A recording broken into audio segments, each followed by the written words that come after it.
चलिए, आज शुरू करने जा रहे हैं हम लोग। अध्याय 9 है, एनसीईआरटी पॉलिटिकल का ही चल रहा है, मंत्रिपरिषद। संसद का मैंने 2 पार्ट बनाया था, उसे मैंने संपूर्ण वीडियो भी डाल दिया है, अगर नहीं जो देखे हैं देख लीजिएगा। 50 क्वेश्चन था, पूरा डाल दिया है, उससे ज़्यादा क्वेश्चन नहीं आएगा, ये मैं वादा करता हूँ। तो चलिए शुरू करते हैं और कोई भी एग्ज़ाम की तैयारी करते हो, एनसीईआरटी ज़रूर पढ़ के जाइएगा, कोई भी एग्ज़ाम की तैयारी करते हो, 100% मैं वादा करता हूँ कि आपका रिज़ल्ट होगा आप लोगों का। कोई भी एग्ज़ाम देने जाएँ, ठीक है? कि प्रधानमंत्री की नियुक्ति का प्रावधान जो है संविधान के किस अनुच्छेद के अंतर्गत किया गया है? तो किस अनुच्छेद के अंतर्गत किया गया है? तो ऑप्शन नंबर बी अनुच्छेद 75 के अंतर्गत किया गया है। आर्टिकल 75 के अंतर्गत किया गया है। क्लियर हो गया? और भी जानते हैं। और क्या सवाल बनेगा? और सवाल क्या है सुनिए। संविधान के आर्टिकल मतलब डिटेल हम जानते हैं, है ना? तो देखिए, संविधान के अंतर्गत आर्टिकल 75(1) देखिए 75(1) बोल दे या 75 बोल दे, मतलब अनुच्छेद 75 बोले या अनुच्छेद 75(1) बोले, कोई दिक्कत नहीं है। तो अनुच्छेद 75 के अंतर्गत प्रधानमंत्री की नियुक्ति राष्ट्रपति करेगा और अन्य मंत्रियों की नियुक्ति राष्ट्रपति प्रधानमंत्री की सलाह पर मतलब एडवाइस पर करेंगे। ये जो है हमारा आर्टिकल 75 में दिया गया है। यही बात ये बता रहा है। तो याद रखिएगा कि डायरेक्ट सवाल बनता है कि प्रधानमंत्री की नियुक्ति कौन करते हैं? तो राष्ट्रपति करेंगे। कौन से आर्टिकल में कहा गया है? तो आर्टिकल 75 1 के अंतर्गत कहा गया है। 75 के अंतर्गत कहा गया है, 1 बोलिए चाहे जो। अन्य मंत्री की भी नियुक्ति कौन करता है? राष्ट्रपति ही करते हैं। लेकिन किसकी सलाह पर? प्रधानमंत्री की सलाह पर। क्लियर हो गया? चलिए दूसरा क्वेश्चन है ये कि निम्नलिखित में से कौन, ठीक है, प्रधानमंत्री मतलब पीएम बनने के समय बनने के समय बनने के समय लोकसभा के सदस्य थे। मतलब लोकसभा के सदस्य थे उस समय, जब उनको प्रधानमंत्री बनना था, तो वो थे चंद्रशेखर जी। ठीक है? चलिए इनके बारे में जानते हैं। तो सुनिए, एचडी देवगौड़ा, ठीक है? एचडी देवगौड़ा, इंद्र कुमार गुजराल, ठीक है? गुजराल हैं।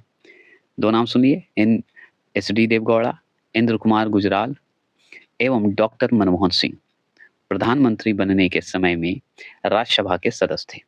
समझ गए? तो आपसे पूछेगा कि एचडी देवगौड़ा, इंद्र कुमार गुजराल, ये जो 3 ऑप्शन यहाँ देख रहे हैं ऊपर, है ना? ये सब जो थे क्या थे? राज्यसभा के सदस्य थे। ठीक है? राज्यसभा के सदस्य थे। लेकिन चंद्रशेखर जी जो थे, वो लोकसभा के सदस्य थे। ठीक है? जबकि चंद्रशेखर जो हैं, बलिया लोकसभा निर्वाचन क्षेत्र से लोकसभा सदस्य थे। अब बलिया कहाँ है? उत्तर प्रदेश में। तो उत्तर प्रदेश लोकसभा निर्वाचन क्षेत्र से ये लोकसभा के सदस्य थे, मेंबर थे चंद्रशेखर जी। और उस समय वो प्रधानमंत्री मतलब जब वो लोकसभा के सदस्य थे, तो प्रधानमंत्री बने थे। तो वही तो पूछ रहा है, कौन प्रधानमंत्री बनने के समय लोकसभा के सदस्य थे? तो वो थे हमारे चंद्रशेखर जी। बस इतना ही जानना है। ठीक है? बलिया कहाँ है? उत्तर प्रदेश में। अब देखिए इनका अगर बात करें, तो 10 नवंबर 1990 से 21 जून 1991 तक भारत के प्रधानमंत्री रहे। चलिए तीसरा प्रश्न क्या है कि राष्ट्रीय विकास परिषद में कौन शामिल होते हैं? तो राष्ट्रीय विकास परिषद में कौन शामिल होते हैं? तो वो होते हैं ऑप्शन नंबर बी, सभी राज्यों के मुख्यमंत्री होते हैं। सभी राज्यों के मुख्यमंत्री। तो राष्ट्रीय विकास परिषद में कौन शामिल होते हैं? तो सभी राज्यों के मुख्यमंत्री, जितने भी स्टेट के सीएम हैं वो सारे होंगे सम्मिलित। चलिए आप जानते हैं। देखिए, राष्ट्रीय विकास परिषद जिसे हम लोग नेशनल डेवलपमेंट काउंसिल कहते हैं, ठीक है? इंग्लिश में भी जान गए। तो राष्ट्रीय विकास परिषद की अगर स्थापना की बात की जाए, तो 6 अगस्त 1952 में हुआ था। मतलब 6 अगस्त, ठीक है? अगस्त 1952 में हुआ था। ठीक है? की गई थी। इतना तो जान गए, की गई थी, हुआ था, इतना तो आप अपने मन से भी जोड़ सकते हैं। इसके पदेन अध्यक्ष की बात करें, जब ये राष्ट्रीय विकास परिषद बना 6 अगस्त 1952 में, मतलब 1952 में, तो इसके पदेन अध्यक्ष जो हैं, कौन होते हैं? प्रधानमंत्री होते हैं। तो आपसे पूछेगा कि राष्ट्रीय विकास परिषद के पदेन अध्यक्ष कौन होते हैं? पीएम होते हैं, प्रधानमंत्री होते हैं। क्लियर हो गए? तो इसके मतलब राष्ट्रीय विकास परिषद के कौन पदेन अध्यक्ष होते हैं? तो प्रधानमंत्री होते हैं। इतना तो जान गए। इसकी गठन कब हुआ? तो 6 अगस्त 1952 में हुआ, ये जानते हैं। अब चलिए इसके सदस्य, किसके सदस्य? राष्ट्रीय विकास परिषद के सदस्य। सदस्यों में सभी कैबिनेट मंत्री, नीति आयोग के सभी सदस्य, सभी राज्यों के मुख्यमंत्री, मतलब सभी राज्यों को, सभी स्टेट के सीएम और केंद्र शासित प्रदेशों के प्रशासक शामिल होते हैं। भी केंद्र शासित प्रदेश के जो प्रशासक होते हैं, जो नियुक्त किए जाते हैं, वो भी सम्मिलित होंगे राष्ट्रीय विकास परिषद में। याद रखिएगा, कैबिनेट मंत्री होंगे, नीति आयोग के सदस्य होंगे, मेंबर होंगे और पूरे स्टेट का मुख्यमंत्री 28 स्टेट का सीएम होगा और केंद्र शासित प्रदेश जो है उसके प्रशासक होंगे, ये भी आप जानते हैं। क्लियर हो गया? चौथा प्रश्न क्या है सुनिए। चौथा प्रश्न है कि भारत का प्रधानमंत्री अपने पद पर रहता है जब तक उसे प्राप्त है। तो क्या प्राप्त है? तो उसे लोकसभा का विश्वास प्राप्त जो है विश्वास अगर प्राप्त है तब तक वो प्रधानमंत्री अपने पद तक रहेगा। अगर अविश्वास प्रस्ताव पारित हो गया तो समझिए नहीं रहेगा, है ना? ये तो आप जानते हैं विश्वास है। चलिए अब जानते हैं तो प्रधानमंत्री मंत्रिपरिषद मतलब काउंसिल ऑफ मिनिस्ट्रीज या मिनिस्ट्रीज बोल सकते हैं, मिनिस्टर्स बोल सकते हैं, मिनिस्ट्रीज। तो प्रधानमंत्री मंत्रिपरिषद का प्रमुख होता है, ये हम जानते हैं। और ये आर्टिकल अगर बात करें तो 75 के 3 के अनुसार मंत्रिपरिषद लोकसभा के प्रति सामूहिक रूप से उत्तरदायी जो है होती है, रिस्पॉन्सिबल होता है, ये आप जानते हैं। और एक बात ध्यान रखिएगा, अतः प्रधानमंत्री तब तक अपने पद पर बना रहता है जब तक उसे लोकसभा का विश्वास प्राप्त होता है। जब तक विश्वास प्राप्त है, लोकसभा में मंत्रिपरिषद के विरुद्ध अविश्वास प्रस्ताव, ठीक है, अविश्वास प्रस्ताव पारित होने पर प्रधानमंत्री सहित मंत्रिपरिषद को त्याग पत्र देना पड़ता है। ये तो मैंने वही बोला कि जैसे ही अविश्वास प्रस्ताव आ गया तो समझिए कि गया। ठीक है, क्लियर हो गया मंत्रिपरिषद। तो ये आर्टिकल 75 में ही है लेकिन 5 के 3 में है, बस इतना ध्यान रखना है। 75 के 3 में ही है। 3 में क्या है कि मंत्रिपरिषद जो है लोकसभा के प्रति सामूहिक रूप से उत्तरदायी होता है, ये बात कही गई है।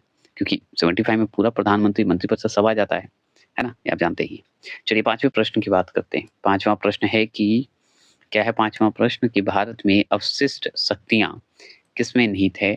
बता सकते हैं तो हम अच्छे से जानते हैं केंद्र सरकार में निहित है। क्योंकि विशिष्ट विधायी शक्तियाँ जो होती है भारत में वो केंद्र सरकार में निहित होती है, मतलब केंद्र सरकार के पास होती है। इसका उल्लेख अगर बात करें किसका, अवशिष्ट जो शक्तियाँ हैं उसकी बात करते हैं। इसका उल्लेख जो है संविधान के अनुच्छेद 248 में किया गया है, मतलब आर्टिकल 248 में किया गया है। किसका? अवशिष्ट शक्तियों का। ठीक है, पावर ऑफ लेजिस्लेशन का, है ना? आगे बात करते हैं। इस विषयों पर विधि निर्माण का अधिकार संसद को है। किसे? संसद को, मतलब पार्लियामेंट को है। अगर विधि निर्माण करने का अधिकार अगर दिया जाए तो संसद को है। अवशिष्ट विधायी शक्तियों से तात्पर्य है, इसका मतलब क्या है? तात्पर्य है ऐसे विषयों से है, मतलब अवशिष्ट शक्तियों से बात करें तो ऐसे विषय पर है जो विधि बनाने की शक्ति से है। किससे? विधि बनाने की, कोई भी विधि निर्माण करने की शक्तियों से, पावर से है, जिसका उल्लेख संविधान की 7वीं अनुसूची की किसी भी सूची के अंतर्गत नहीं किया गया है। और ये 7वीं अनुसूची की सूची में नहीं किया गया है। समझ गए? अब बात करते हैं अवशिष्ट वाली बात है ना, जो 7वीं अनुसूची में नहीं है। अगर पूछेगा किसमें नहीं है तो 7वीं अनुसूची में नहीं है।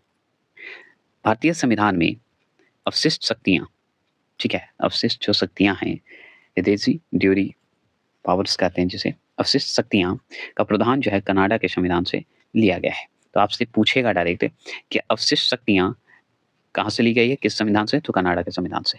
क्लियर है? इससे ज़्यादा सवाल तो कुछ नहीं पूछेगा। छठा प्रश्न की बात करते हैं। सरकारिया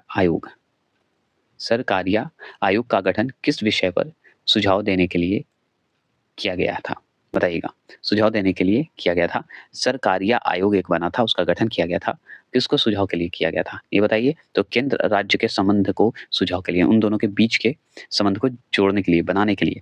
ठीक है, अब अगर पूछेगा, चलिए जानकारी लेते हैं। तो भारत सरकार ने, जो इंडियन जो गवर्नमेंट है, उसने वर्ष 1983 में, मतलब 1983 में रंजीत सिंह सरकारिया, नाम है रंजीत सिंह सरकारिया की अध्यक्षता में 3 सदस्यीय समिति, जिसे सरकारिया आयोग, ठीक है। देखिए सरकारिया आयोग रंजीत सिंह सरकारिया पे ही बना है, ये जान लीजिए, इन्हीं की अध्यक्षता में हुआ था, इसलिए सरकारिया आयोग नाम पड़ गया। इसका गठन किया गया था। कब किया गया सरकारिया आयोग का गठन? तो 1983 में।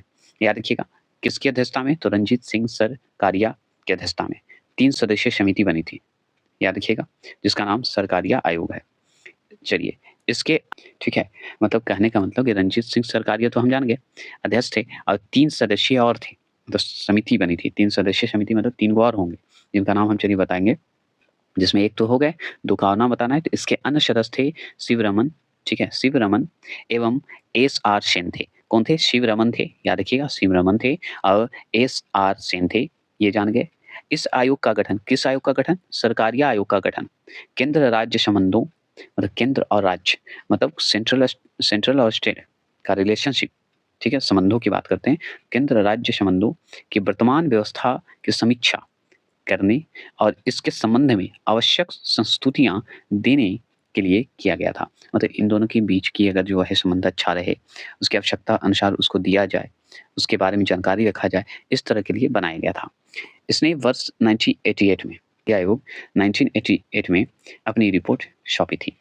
देखिए बना था 1983 में, लेकिन रिपोर्ट कब सौंपा? 1988 में। सातवें प्रश्न की बात करते हैं हम लोग। सातवां क्वेश्चन क्या है सुनिए।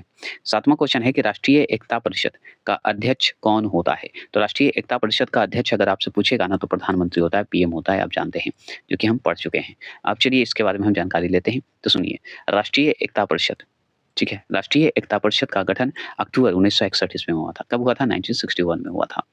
तत्कालीन प्रधानमंत्री जवाहरलाल नेहरू द्वारा जातिवाद, ठीक है, सांप्रदायिकता, ठीक है, क्षेत्रवाद जैसी समस्याओं को निपटाने हेतु की गई थी। ठीक है, इस परिषद के अध्यक्षता प्रधानमंत्री होते हैं, मतलब पीएम करते हैं। और इस समस्या को निपटाने के लिए ये राष्ट्रीय एकता परिषद बना था, जो कि 1961 में बना था, मतलब अक्टूबर। और ये जवाहरलाल नेहरू उस समय प्रधानमंत्री थे और यही अध्यक्ष भी थे, और इसी को निपटाने के लिए ये बनाए थे, जातिवाद को दूर करने के लिए, क्षेत्रवाद को दूर करने के लिए। और क्या, चलिए आगे चलते हैं। चलिए देखिए, आठवां प्रश्न है कि प्रधानमंत्रियों को उनके कार्यकाल के साथ सम्मिलित कीजिए। तो कार्यकाल के साथ सम्मिलित कीजिए, बताइए।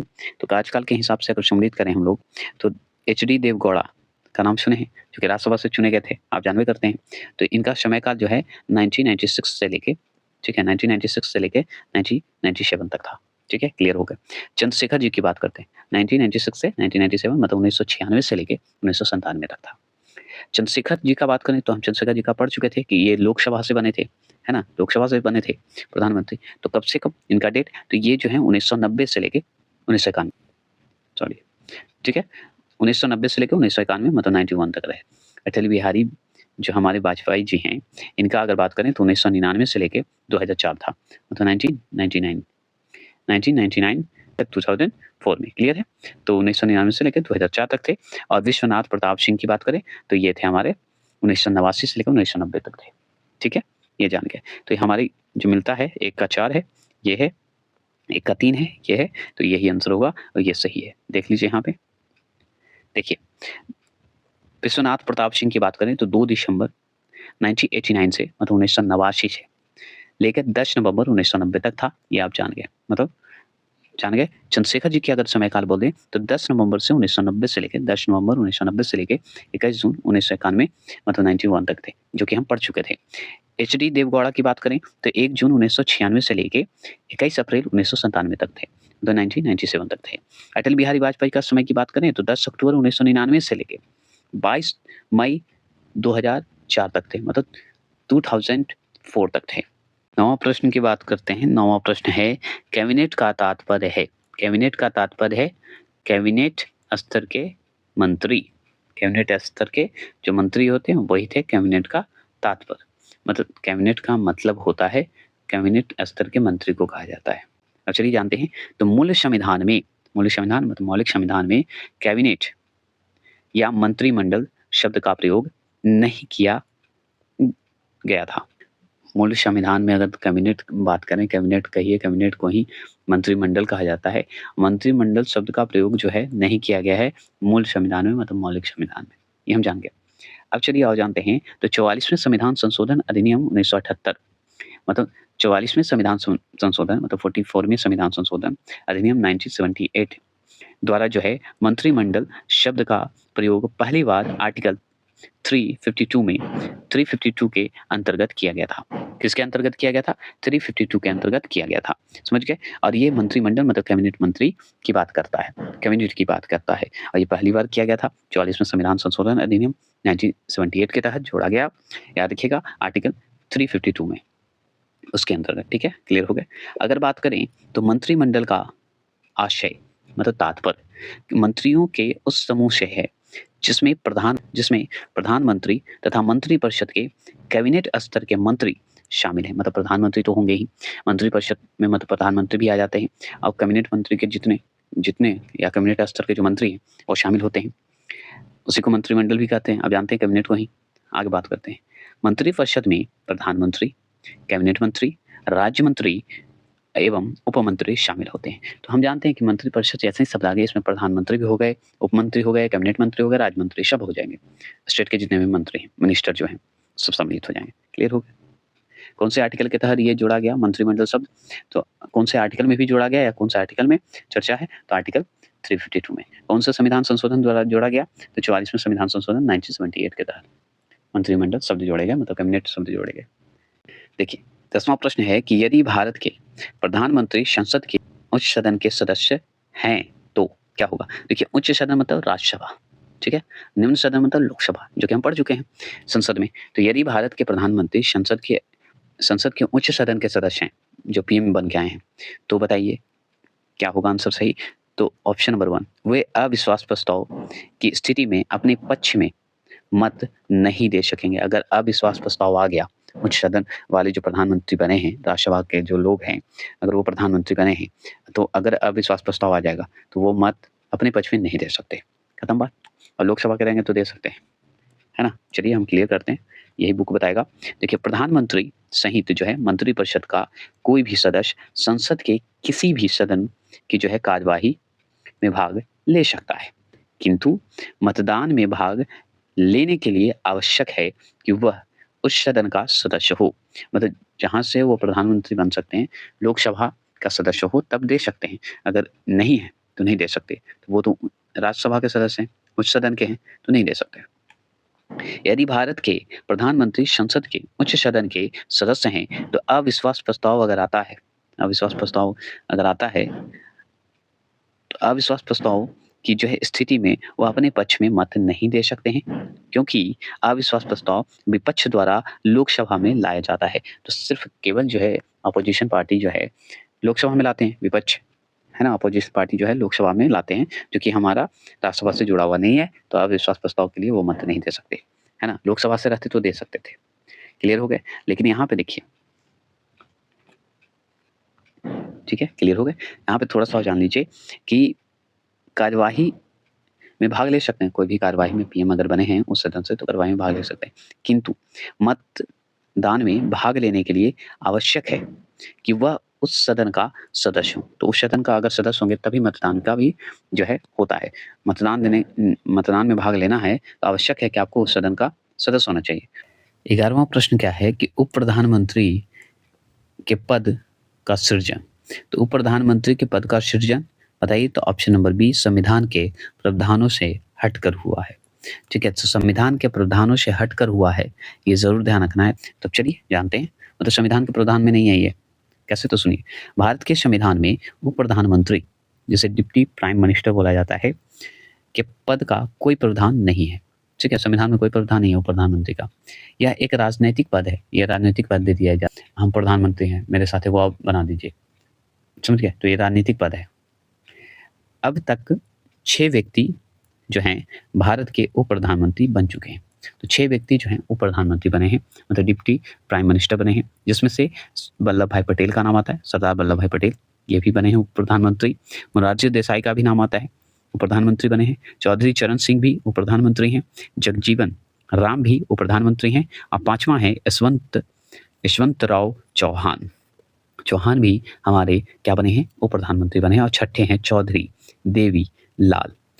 देवीलाल भी हमारे उप प्रधानमंत्री बने हैं, ये ध्यान रखना है। और ये चौधरी देवीलाल जो हैं 2 बार उप प्रधानमंत्री बने हैं, और एक अभी जुट गए हैं, जैसे 6 व्यक्ति भारत के थे जो कि बने थे। और 7वां भी एक हैं लाल कृष्ण आडवाणी, जो कि उप प्रधानमंत्री बने हैं, जो कि अभी वर्तमान में। ठीक है, तो याद रखना है, लाल कृष्ण आडवाणी भी उप प्रधानमंत्री रहे हैं, बने हुए रहे हैं, ये ध्यान रखना है। और ऐसे 6 मुख्य रूप से जाने जाते हैं, जिसमें से सरदार वल्लभ भाई पटेल, मोरारजी देसाई, चौधरी चरण सिंह, जगजीवन राम, यशवंतराव चौहान और चौधरी देवीलाल, ये जो याद रखिए। और ये 2 बार बने थे, देवीलाल जी। ठीक है, और 7वें नंबर पे लाल कृष्ण आडवाणी का नाम आता है, लेकिन इनकी उतनी चर्चा नहीं होती, इसलिए ये बात नहीं जाना जाता है। लेकिन याद रखना है कि अगर पूछे तो आपको, अगर पूछे वर्तमान में तो 7 बता देना है। ऐसे पहले से कितने अभी तक बने हैं प्रधानमंत्री? मूल रूप से तो 6। ठीक है, ये ध्यान रखना है। देखिए 12वां प्रश्न की बात करते हैं, तो निम्नलिखित में देखिए 12वां प्रश्न है कि निम्नलिखित संविधान संशोधन में से कौन यह स्पष्ट करता है कि मंत्रिमंडल में कुल मंत्रियों की संख्या प्रधानमंत्री को सम्मिलित करते हुए लोकसभा के सदस्यों की कुल संख्या के जो है 15%, कितना प्रतिशत? 15% से अधिक नहीं होगा। मतलब मंत्री भी सम्मिलित होंगे, पीएम तो सम्मिलित होना ही आवश्यक है, तो पीएम जब सम्मिलित करेंगे उसके बाद भी बताइए कुल 15% से अधिक नहीं होगा। तो कौन से संविधान संशोधन के तहत ये जोड़ा गया, कहा गया, बताइए? तो हम जानते हैं बी 91वां संविधान संशोधन। इसके बारे में हम जानकारी लेते हैं, सुनिए। संविधान के अनुच्छेद 75 1 के क में, मतलब 75 के 1 के क में, क्योंकि इसमें मंत्रिपरिषद की बात ही कही गई है। इसके अनुसार क्या हुआ है 75 के क में, ठीक है, 75 के क में के अनुसार क्या हुआ है कि मंत्रिपरिषद में मंत्रियों की कुल संख्या प्रधानमंत्री को शामिल करके, मंत्रिपरिषदों की अगर बात करें, मंत्रियों की अगर कुल संख्या बोलें जिसमें प्रधानमंत्री को भी सम्मिलित कर दीजिए, करके शामिल करके लोकसभा के कुल सदस्यों की संख्या के 15% से अधिक नहीं होगी। ये याद रखिएगा, 15% से अधिक नहीं होना चाहिए, ये ध्यान रखना है। इसे 91 संविधान संशोधन अधिनियम 2003 के द्वारा जोड़ा गया था। मतलब 15% से अधिक नहीं होना चाहिए भाई। ये 91 में, मतलब 91 में संविधान संशोधन अधिनियम 2003 के द्वारा ये जोड़ा गया था, मतलब 2003 के तहत जोड़ा गया था, याद रखिएगा, ठीक है। 15% से अधिक नहीं होनी चाहिए। प्रधानमंत्री भी एक मंत्री होता है, किंतु वह मंत्रिपरिषद का अध्यक्ष होता है। मंत्रिपरिषद का अध्यक्ष होते हैं या स्पीकर होते हैं कौन? पीएम, आप जानते हैं। लेकिन ये भी मंत्री का ही होता है जब ये बात होती है, तो मंत्री ही हैं लेकिन अध्यक्ष बनते हैं, ठीक है, ये आप जान गए। तो चलिए आज के लिए इतना ही रखते हैं। नेक्स्ट टॉपिक आएगा राज्यपाल का, जो कि वो भी जल्दी खत्म हो जाएगा। फिर हम तुरंत आएंगे, आपका ज्योग्राफी का जो पार्ट है फिर से चालू करेंगे। चलिए आज के लिए इतना ही रखते हैं। जय हिंद, जय भारत।